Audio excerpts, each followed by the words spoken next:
তিলপাড়া ব্যারেজে ধসের অভিযোগকে কেন্দ্র করে শনিবার সিউড়িতে রাজনৈতিক উত্তেজনা চরমে ওঠে। প্রশাসনের গাফিলতির অভিযোগ তুলে বিজেপি শহরের প্রশাসনিক ভবনের সামনে বিক্ষোভ কর্মসূচির আয়োজন করে।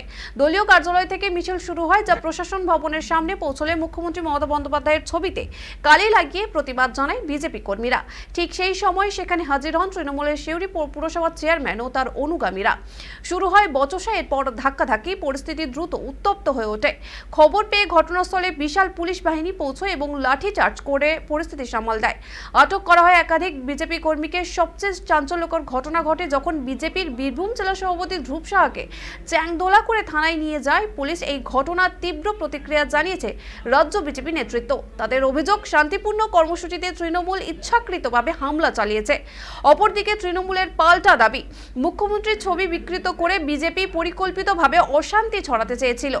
বর্তমানে পরিস্থিতি নিয়ন্ত্রণে থাকলেও আপাতত গোটা এলাকা প্রশাসনের কড়া নজরদারিতেই রয়েছে।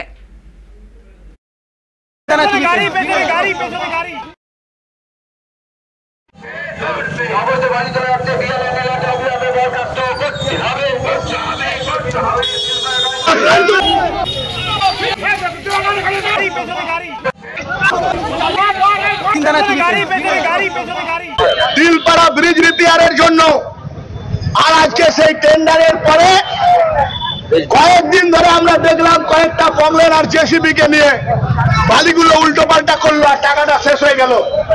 বর্ষার আগে টাকাটা নয়ছয় করার যে প্ল্যানিং পরিকল্পনা তৃণমূল কংগ্রেসের এই প্রশাসন নিয়েছিল, আর আমরা তার তীব্র প্রতিবাদ জানাচ্ছি। আমাদের তিলপাড়া ব্রিজ, সেই তিলপাড়া ব্রিজ ভাঙছে, ভেঙে গেল তিলপাড়া ব্রিজ, চলাচল বন্ধ হয়ে গেল। আর তৃণমূলের অফিসে টাকা চলে গেল, বীরভূম পুলিশের কাছে পয়সা চলে গেল, ভাইজান টাকা খেয়ে নিল। আমরা মানব? এর আমরা তদন্ত চাই এবং অবিলম্বে এই রাস্তাকে চালু করতে হবে।